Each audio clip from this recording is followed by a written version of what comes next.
Little Grizzle I want to showcase. Comes out of some of my best my best flying and breeding birds. Really an awesome bird, man. I mean, try and get it to focus that eye a little bit. It is nighttime here.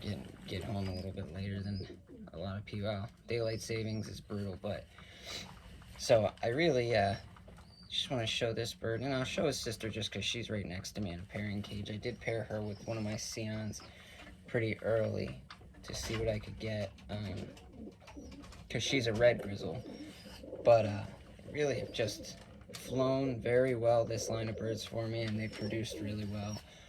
There's very little information on the bloodline on these birds. I know he's got some Ludo in him, very little, and then I also know he has some Hubin and Ludos in him. Other than that, everything else is a mystery. The grizzling, I don't know which. The grizzle who I paired that bird that I know has Hubin and Ludo in him. She had nothing. You know, she was a straight gift with no information, and a beautiful bird at that. And she gave me this cockbird, who is again flown very well, very consistent flyer, but he produces. I look at those primaries, I look for consistency, and with him I really do.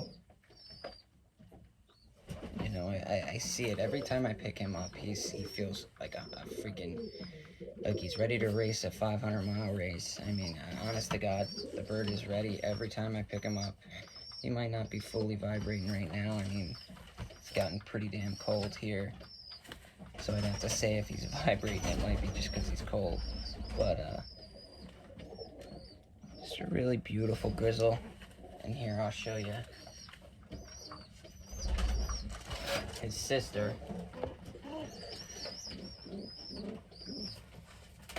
And she's another one too. You know, this bird here, she 2019, he's 25091. This is 25092. Direct nestmate, you can tell, sister.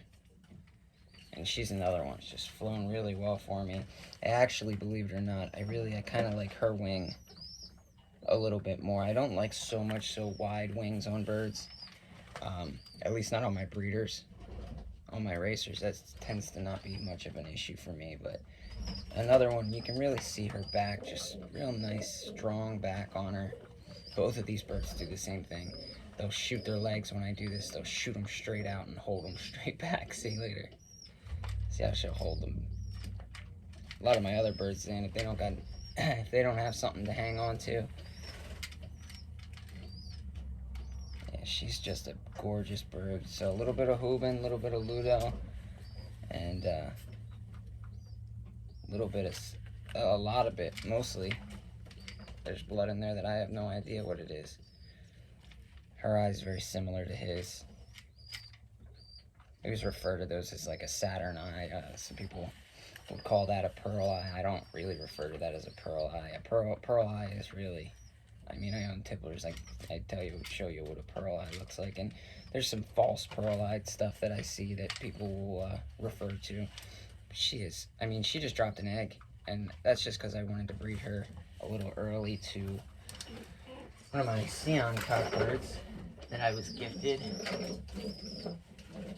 by one of the new guys in the club, Damon Graves. Very nice guy to allow me to have this bird. I mean, we never actually settled on this bird, so he very well might be taking him back, but I'm gonna get what I can out of him when I can. Now this bird's full Heisman sion, and he is a nice, beautiful brick red.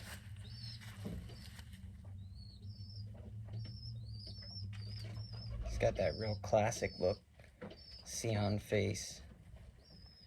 Although I'll tell you what, I've been really doing a lot of research on classic sion blood, and trying to keep up with people who really breed them heavy, and see a lot of diversity in the bloodline of sion. So he's just a really nice bird. He probably dropped sitting off the nest there. He took over the second I grabbed her. This is his first clutch ever. So he should be an interesting one to see how it goes. But an absolute beautiful pigeon. And I'm very, very lucky to have him again. Damon Graves is the one who is responsible for breeding this bird.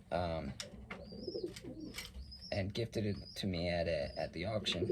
Like I said, we never really clarified if he wants him back or not, but I would be more than happy to accommodate whatever he'd like. I've got plenty of birds in here, but this particular sion did well for him, so I believe it's going to do well for me. This line hopefully will do well for me, but number one thing I learned in raising racing pigeons of any sort, and even in the tippler community, I mean, there's some guys that won't agree with it, but I'll tell you point blank, what flies for me may or may not fly well for you. You know, I could get rid of a line of pigeons that did horrible for me or didn't perform at all for me and give them to a newcomer and he could top concourse with them. Same concourse, different, you know, there's so much to it. So many variables and factors, different on a different loft, a different location, a line of birds or a bird in particular could do a whole lot better. So I never really shoot down a bird that's got a decent lineage. You know, back to the keel on this bird. He's real deep keeled, real nice keel. You know, with my Mulemans, my recessive red Mulemans, I feel because they're so line bred, I feel some of them a really shallow keel. It would stop like right in here. This bird's goes down almost damn near to the vent there. And he's got a fairly tight vent too, so I'm really just pleased with what this bird is. And he doesn't have bull eyes either. He's got really rich, I always kind of refer to them as like a mahogany eye. But in the light, especially the sunlight, natural light is the best to get these eye shots in my opinion. But he really, he shines. For a 2020 cockbird, I believe he was a late hatch too. He's just gorgeous pigeon. So they've got an egg in there that she must have just dropped today. She probably dropped it this afternoon, if not yesterday. I don't know. I haven't been in. My wife, very grateful. That's another thing. You guys get into racing pigeons, you don't, you know, you're not retired. You better have the time. And if you don't have the time, you better have a damn good person or partner who's willing and able to feed and water and do all these things, clean, scrape, when you're not home. I do not ask my wife to scrape the loft, but she will do it in times. I'll be surprised coming home, and you know what, I shouldn't say I'd be surprised. I'm not surprised at this point that she'll clean up and do things. You know, she loves these birds as much as I do. So if she's got the time or the ability to do so, she's gonna clean up and take care of them. But she's responsible for 5 days a week, sometimes 6, feeding, watering, and making sure these birds are healthy and ready to go like we expect. And I must say she does a great job. So shout out to my wife for keeping these birds in shape for when I get home and want to mess around with them at, you know, 7, 8 o'clock at night. Because their lights should be going out any second now. Actually, their lights were just out. I just turned them back on. Okay, so.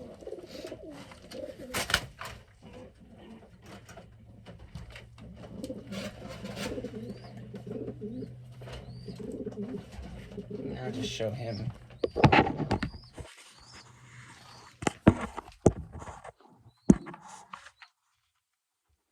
Gorgeous cockbird, gorgeous cockbird. Just really done me well, treated me well. And we bred him and his sister here. Like I said, this one goes by Sir Eric and his sister goes by Ariel. So we've got a little mermaid theme with them, and I'm more than obliged to put a name on any breeder that I have in this section, because they're not going anywhere. Now I might fly him again. We'll see. It's more of if I'm racing old birds this year, he'll go. But if I decide not to race old birds this year, depending on the team that I'm working with, he'll stay in the breeding loft and get another season to have a chance at it. But I'll still fly him. I'll still train him a little bit here and there. I just really wanted to show off him in all his beauty coming out of the molt like that. He doesn't get showcased enough, as far as I'm concerned.